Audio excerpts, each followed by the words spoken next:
Then, a few words to me. You mentioned that already, Christian Glessner. I'm the founder of Hodolux.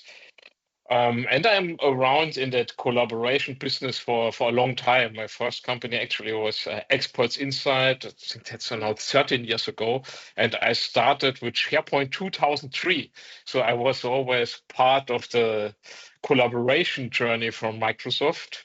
And I'm now for 15 years an MVP. And yeah, for sure, at the beginning, I was a Microsoft MVP for SharePoint. And I think 5 years ago, I switched the category to mixed reality. But I was always sure that actually that topic of mixed reality or immersive collaboration will come back to modern work. And this year, I'm one of the first Microsoft Mesh MVPs, and now it's part again of the of the modern work group. So I took a round from SharePoint to mixed reality. Now I'm back in modern work. So I'm also happy that we were at Hololux, one of the very first early access partners of Microsoft Mesh, and built already in the private preview a lot of experiences. Yeah, and I'm happy to share this. So I'm not sure who's already familiar because we have here a little bit mixed topics. The Metaverse one. So let's watch a Microsoft video as a short introduction. And we also have to talk a little bit about the different flavor, how I call it, for Mesh, because Mesh has different parts of the platform. They also explain this a little bit in the video.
So what I see, what is also a little bit confusing for people starting with Mesh, that the platform actually has three different components.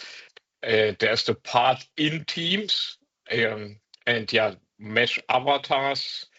Immersive avatars is one of the components, and then we have immersive spaces in Teams, which is all running in Teams right now already, and it's GA, so everybody could actually use this. And then we have Microsoft Mesh, or I see recently Microsoft call it immersive spaces in Mesh. And this is where we can build custom experiences with our own designs, with our own development, and we can host larger events. And also maybe interesting, all that part you see in the Mesh in Teams, it's already integrated in most M365 licenses like M365 Basic, Business, and it's almost everywhere available, and you can use that for free. Teams, what we need for custom experience, you would need a Teams premium license for every user, or you would need the Mesh trial, which is kind of unlimited user for 6 months. So, but things getting a little more complicated because the Microsoft Mesh team is now part of the Teams team, what also makes sense because it's a communication platform actually. And so they announced that already public now. In early access is already that the custom experience they're running right now. You need a Windows app to run them or the MetaQuest. But it's now in preview that is part of Teams. So you click on one of the custom experience and it pops up in Teams, and you do not need the custom Windows app.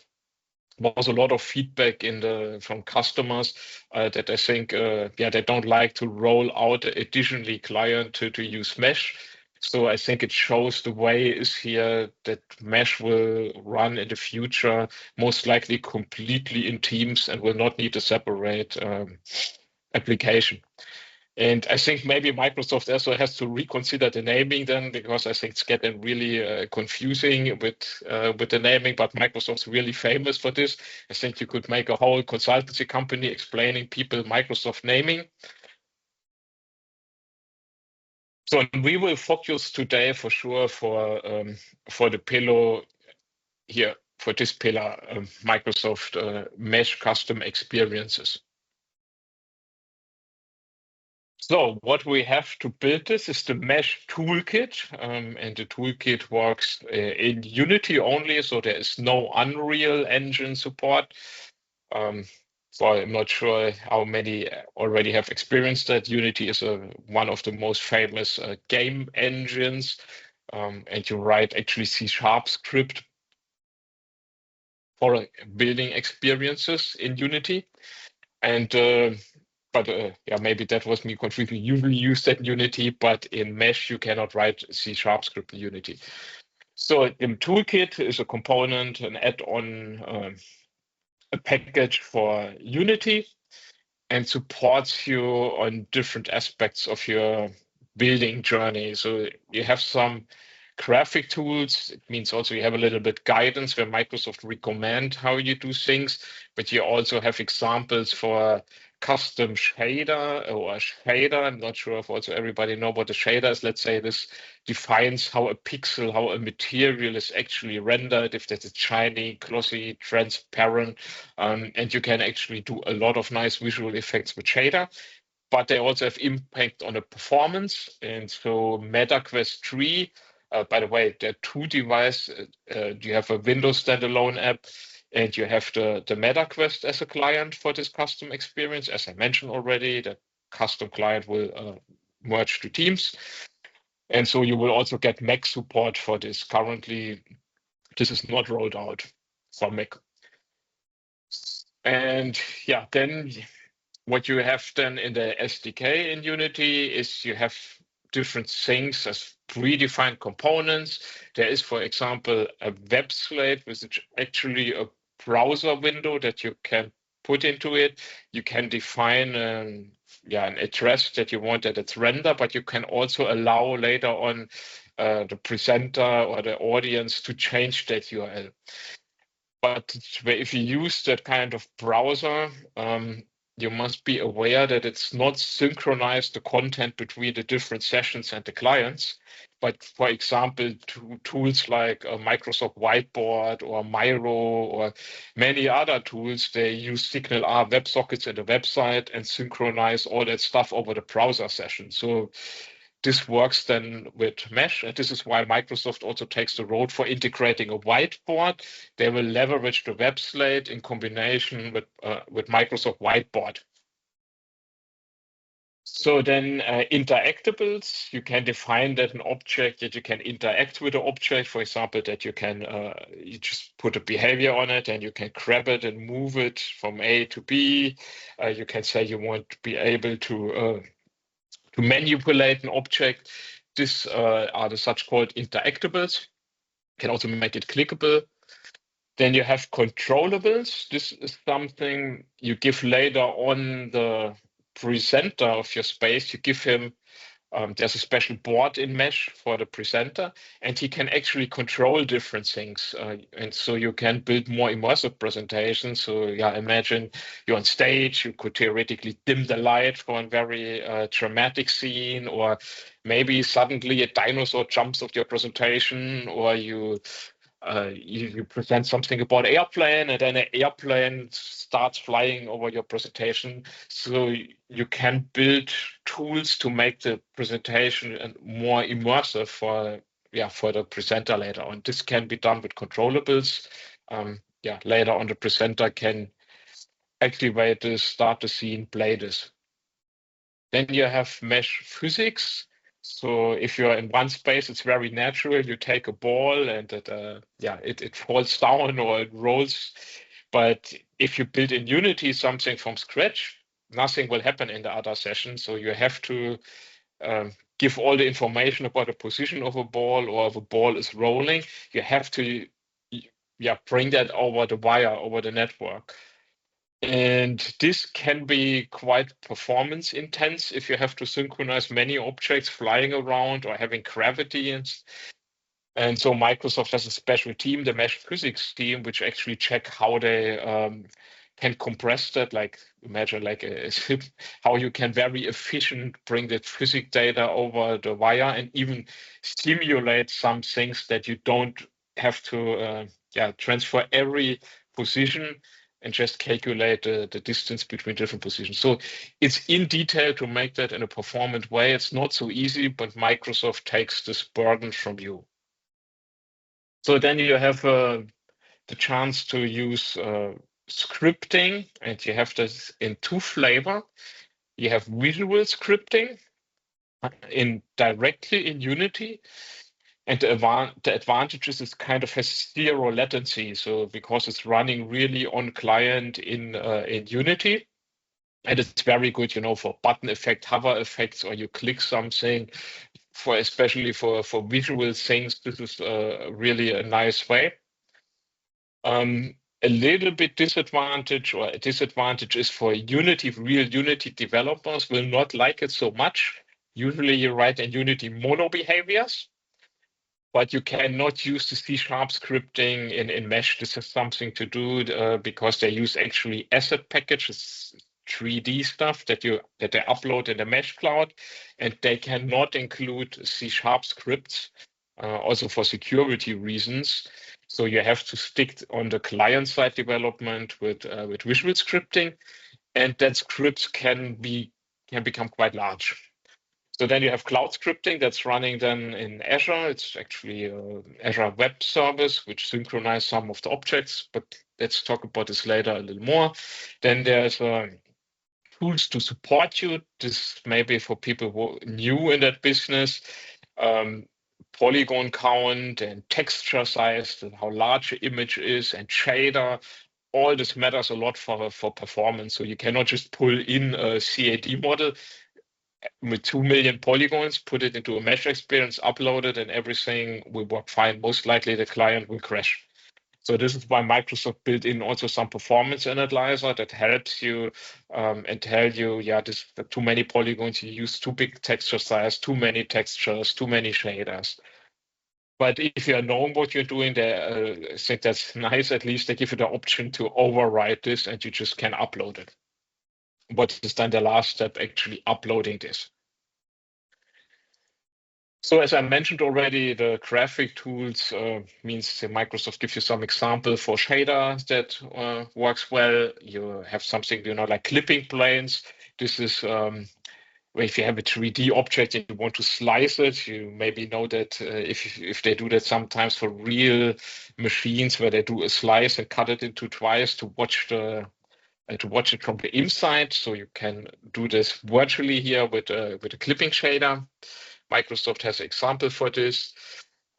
And you get also some UI elements like buttons so that it has the mesh style if you build a UI. So enhancing your environment, I mentioned that already. You have that web slate where you can bring browser content. You have the interactables, which allows you to make objects interactive, as the name already said, and you have that controllables. This is all quite easy to use in Mesh. So Mesh physics is also really nice. You have really a lot of effects in Mesh physics, and it makes things much more engaging if you use this instead of just hanging out in a static environment. You see that a little bit in the video that people can play a little bit with the physics. It makes environments much more natural and interesting. And it's really super easy because Microsoft manage kind of everything. You put an object in it under a physics node, and Microsoft takes care of the rest. So there are a lot of effects. This is just small collection of the effects that you have. You have something like teleport, you have explosions, you have gravity, you have a magnet effect, you have velocity fields, bouncy surface, orbital gravity. There's actually a lot of physics effects that you can use in Mesh. And if you start with it, a good way to explore many of the effects, Microsoft offers an example environment. I think it's called a physics gallery, and shows how a lot of the effects work. And it's also a good practice to check that out, maybe copy something of this, bring it in your project and optimize this. So you have, as I also mentioned, the visual scripting. So it's running actually on the client. And what Microsoft is doing, they synchronize the variables. So by out of the box, visual scripting in Unity is not networked. So Microsoft Mesh brings then networking components for this. And for example, sync variables. Imagine you click on a button. I think we see that even on the next slide. Yeah. For example, here, this is how a visual script look. We see there is a game object on the left side, a button. And it has a mesh interactable body. So this is this interaction component that I mentioned before. And if the state change, we set a variable is playing. So, and we see that the variable already mentioned shared by all clients. So what we see before is only running on my local client. And if I press the button, I set a variable saying is playing through, and this will be synchronized to all the clients. And then there is a second script actually waiting of the variable change and then starts playing the video. So this is how it actually works. So this script looks quite small, but if you build more complex things, I can tell you the scripts can get really huge. So as a developer, I would say visual scripting, yeah, it's more like an emergency solution from the perspective of a developer. On the other side, maybe if you're not a developer and like more the visual approach, it gives you the chance without really programming knowledge to do something. So, but it's a nice way to make the environment more gamified. So then we have the cloud scripting. Yeah, this runs in Azure. It's technically an Azure web app. And yeah, it uses WebSocket connections, persistent WebSocket connection. Then you have the Unity object on one side. And then you have the .NET object representation. So let's say they call it the scene graph, and you have that kind of as an object graph on the .NET environment. And the signal R check, let's say you have an object here, a cube, and it has a certain transform with X, Y, Z. And this data is transferred via the WebSocket connection to the server, and you change that transform, it will, because it's two-way, it will set a new transform in Unity. So as you can already imagine, it has a certain latency. It's not so high, but if you want to really, that's more gamey interaction, it's too high and the local script's better. It also brings a pressure to the network if you synchronize always the transforms. So the best thing is actually to combine client scripting with cloud scripting. You can do more the visual work. You can do this in visual scripting. And recently you have the integration into cloud scripting, means the variables are also available in cloud scripting if you set a variable with visual scripting. So they work quite well together. So you do more the server integration, maybe pulling in data from an Azure Digital Twin, integrating OpenAI ChatGPT, like we saw in the first session this morning. You can put that all in that app, and then start maybe certain visual effects or change data, color, shaders, whatever, over the visual script.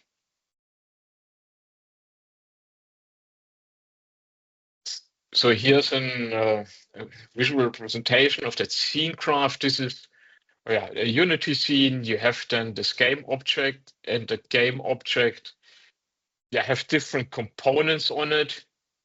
And Microsoft maps actually this game object and that even the hierarchy of the game objects into the mesh cloud scripting. So on the other side, you have for the game object, you get a transform node. This is the very basic information about the position of the object.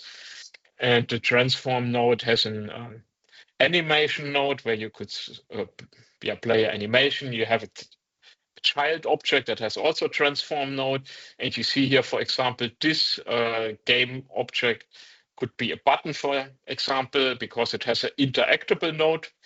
And with that interactable node, you could say then in the cloud scripting, for example, is selected. And then you get an event and can react in the cloud script whenever somebody clicks that. But it's not all components are mapped. So it's getting more and more over time. For example, particle system is something from Unity. It is not mapped to cloud scripting. So you can not use everything from the Unity client in cloud scripting, only the parts that Microsoft makes accessible via that mapping.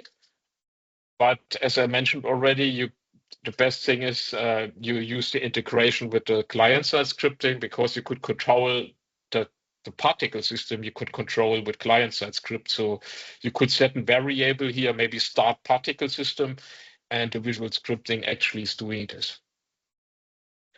So code is quite straightforward. Like I said, Microsoft gives you here an entrance into the method, into the application, like at the start.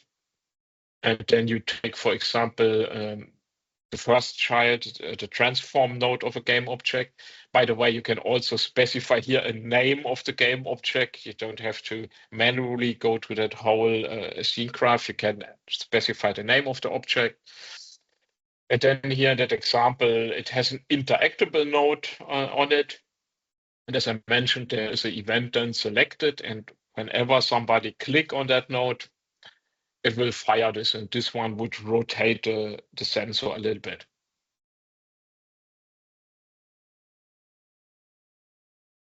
So what you can build with this, I have now two examples that I want to show to you. So this implements more mesh physics and a little bit of visual scripting, and it focuses a lot of artwork and shader work. This is something you can build with mesh.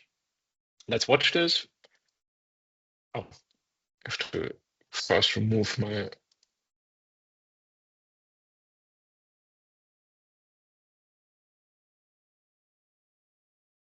Sorry.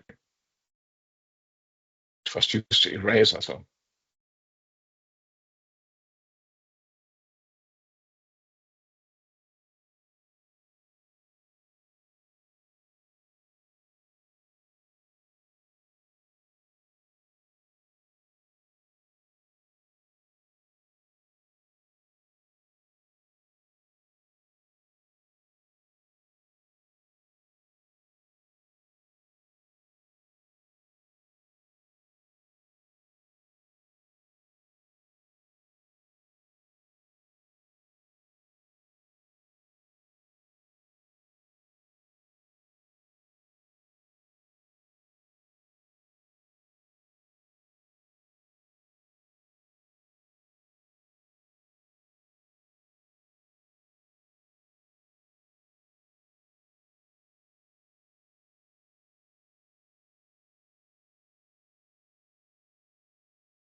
Yeah, so this is an example which focus a lot on artwork with the SDK. So we built that also as part of the private preview to showcase, let's say, the graphic capabilities.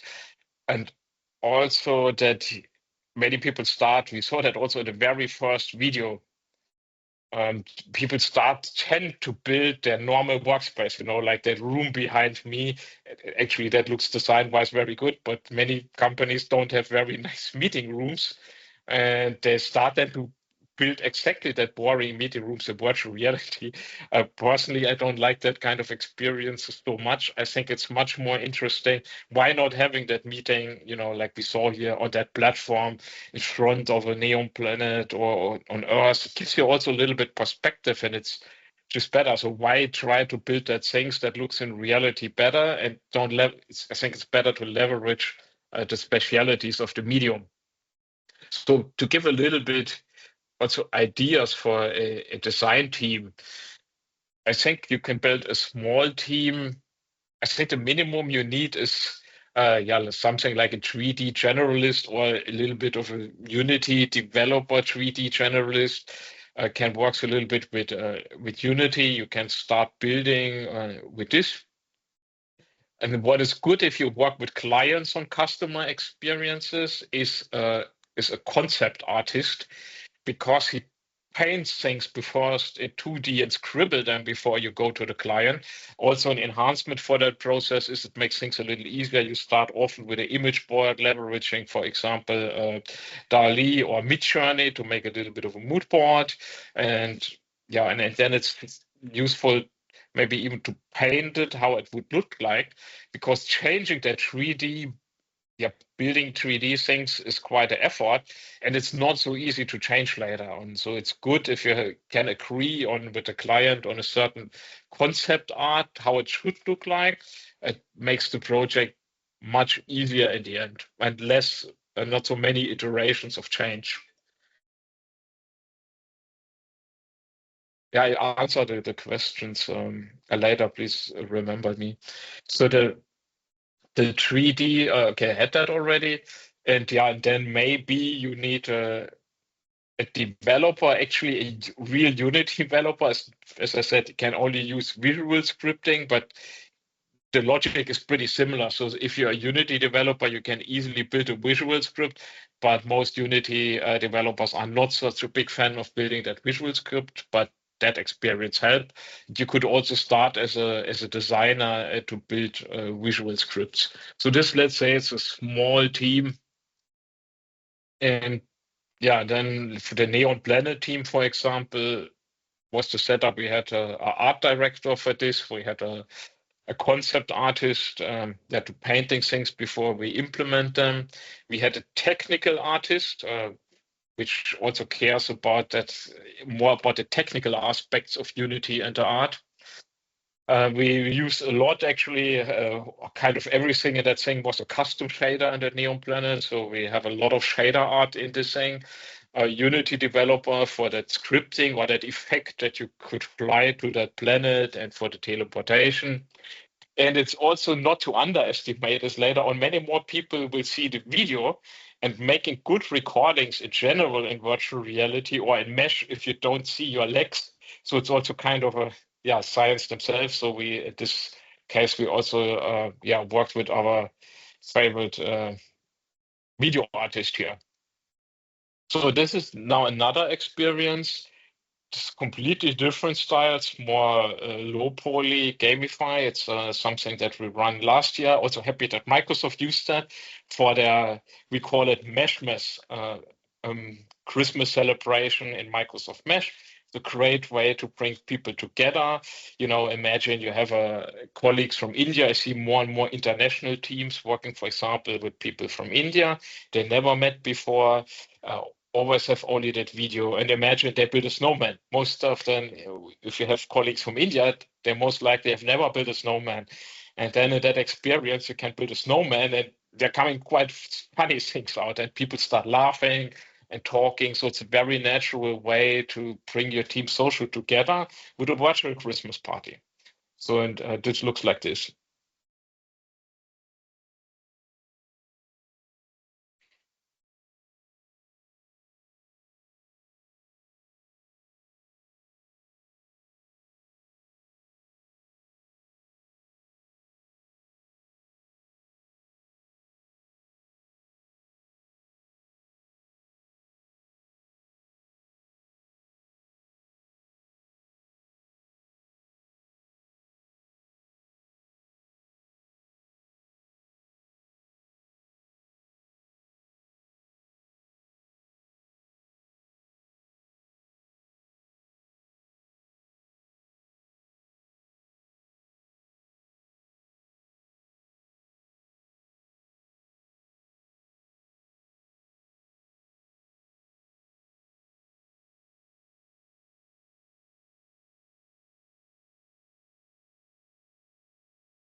Now, so in this example, we used a lot of mesh physics and visual scripting to make a more gamified experience. And I think we will do this as a campaign this year again. And it's also something I think is interesting for partners. We want to, or we have this as kind of a template, so we could easily, what means easily, deployment to clients is currently not so easy with Mesh. Microsoft's also working on this, but we can provide this as a template because not everybody want to develop a complex experience for just a Christmas event. So we can reuse that and sell that as a template. Because it's much more cost efficient when if you build it once and reuse it many times instead of building it from scratch. So typical use cases, yeah, one of people, many started with that kind of all hand meetings and built them custom town halls, custom event spaces. One of that experience many people like is employee onboarding. Accenture has the most famous use case for employee onboarding. They built their own Accenture world showing different rooms with different business units. Then, training is something that is more and more coming because there's coming more functionality visual scripting. I think this is the different things that you can build it with. You can train a presentation, for example. Many people are afraid to talk before people. You could also make a training for speaking in front of people, having a lot of avatars sitting there. There are many different kind of trainings, or a sales training that you can practice inside of a mesh environment. But there are also more 3D focused thing. You can have if you do the 101 tutorial from Microsoft, they do it with with a windmill, and you see how you can clip into the machine, see how it looks like. I think it's also very interesting for 3D trainings where you have really machines or security trainings. But this is a topic that is now more coming because you have to leverage the SDK to build this. It's not coming from Microsoft out of the box. Guided tour and demos. I think this will also get very interesting. Microsoft already announced currently you can only have mesh in one tenant, but finally Microsoft announced that they're working on guest access that will come in different waves. But the long-term vision is clear. You can have guests or an event like this. We might have then in Mesh all together and having later on our virtual party like we actually did before in Allspace. I think these parties will maybe next year, the parties will be back. But if you can really bring clients instead of having a session with them into a virtual presentation in a showroom and really explore that, I think this is a much cooler way how you can present this, and people will start to invest more if it's going more into direction sales and marketing. Yeah, and social gatherings, as you saw, example, the Winter Wonderland, or like sites that we did actually a lot of parties because in all the team meetings, it's a little bit unfortunate. I see here a few bubbles, what we cannot, run around, bump into each other, have a drink together, even the virtual one. So I hope next year we can start partying again. So if you want to get started with it, Microsoft documentation is quite good. You have a 101 tutorial and a GitHub example project with a mesh physics gallery, how to play darts, and many examples from Microsoft, which you also can check out. If you like something, you can copy it also into your own project. So, and then for sure, I would be happy if you join. I founded, pretty much at the beginning of Mesh, the I Love Mesh community. We are very active on LinkedIn, and I check that I post there always the latest information from Microsoft, and also write blog posts how to do different things. Currently, I planned how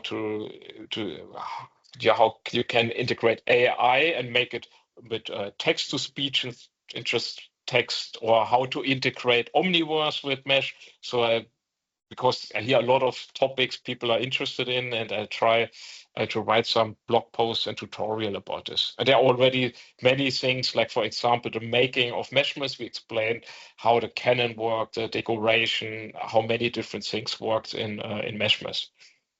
Yeah, and we are here still pretty much at the beginning of that journey. So the mesh team, so this is in Redmond. I think it was the day of the public, the announcement of the public preview. The team is highly motivated. It's not the whole team, it's just the core team in Redmond, highly motivated to build this. And we really, here at the beginning, there's a full roadmap. Partially the roadmap is now open, and we're just at the beginning of the journey. Yeah, what brings me to the end of the session, I hope I could motivate you to have a look into the Mesh SDK. And I'm now happy to take questions.